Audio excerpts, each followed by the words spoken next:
Hi, and welcome back to Hill and Ponton's Social Security Disability blog. I'm Natalia, Jofre, the Social Security Section Director. And I'm Shelly, the Senior Social Security Attorney. So as you know, we're talking about listings.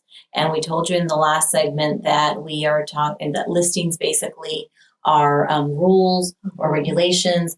They can be referred to as statutes.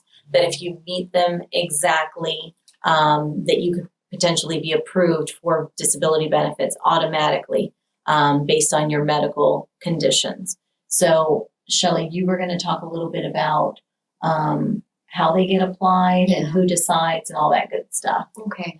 So, when you initially file your claim with Social Security, the examiners are looking at certain listings based on what your medical conditions are. Mm-hmm. So, if you were to look through your paperwork from the initial filing, you'll see where they list out the listings that they look for and whether or not you meet them. Very rarely do they find that someone meets a listing at the initial level. If so, we probably wouldn't even see that case because it would never make it to our door. But in reality, the listings come into play at the hearing level. Mm-hmm. Even when you are sent to Social Security's doctors for consultative exams, they do a pretty good evaluation, but they're not really looking at listings at that point either. Mm-hmm. They're just giving an RFC or a functional capacity as far as what they think that you would be able to perform. Mm-hmm. So it really comes down to the hearing to determine whether somebody meets or equals a listing. Okay. And really the only way that should be done at a hearing is by a medical expert. Okay, right. So not you, not the judge, but an independent specialist. Exactly. That's going to look at the evidence. So they'll take into consideration the evidence too, right? Not just testimony? That's correct. They are provided the entire file, and they review the entire file prior to the hearing, and then they give testimony regarding the file and the evidence and whether it meets or equals any listings. So that expert carries a lot of weight at the hearing. A lot of weight. Okay. And so if they find that you don't meet the listing, then you're going to have... Pretty much nobody's going to believe you meet that listing. Right. Then your next argument would be whether or not you grid or whether you have vocational rulings in your favor as far as your age and your past work. So not meeting a listing doesn't mean that you're not going to be approved. It's not an automatic, you don't meet a listing, you're denied. Right. You then have to find other routes in order to prove that you do, in fact, meet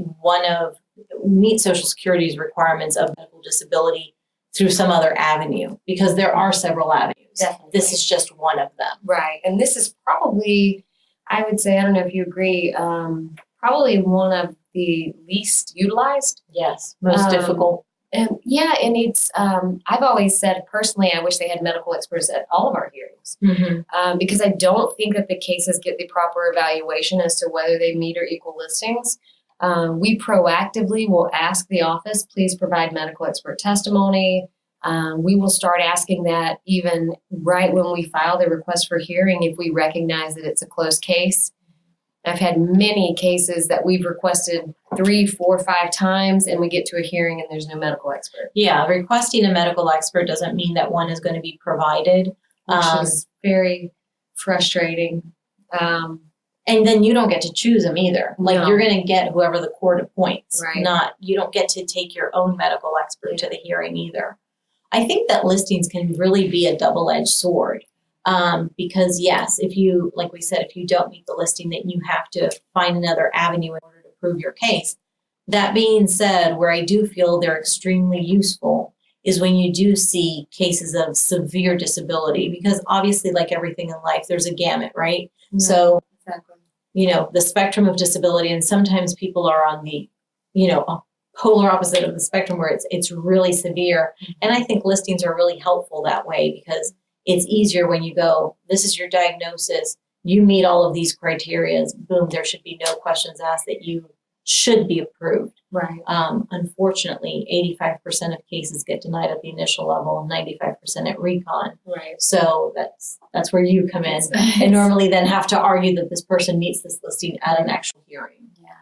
We have many cases, and we'll get into some of those examples later on, but where we request the medical expert, or denied a medical expert, or deny the case, have to file an appeal with the appeals council, usually denied at that level, have to file a federal appeal, finally get a remand back, and we'll have a hearing with a medical expert at the suggestion or order of a federal court. And we may be in the hearing 10 minutes when the medical expert says, oh, yes, they meet this listing, and the hearing is over and they're awarded. I mean, hallelujah, they get awarded. That's the good news. The problem, and what's so sad, is for that poor claimant, they've now been waiting, probably 4 years, maybe 5, before it's all said and done. We just have had to go one. to federal court. We just had one that was 7 years. 7 years for a 10-minute hearing, and they say, yeah, medical expert agrees. They want the listing. Wow. So let's hope that doesn't happen to you, right? I mean, wow. Well, we're going to keep talking about listings, and we're going to start getting into more specifics. So please continue to watch. In the meantime, if you have any questions, feel free to visit our website or call our office. Thank you.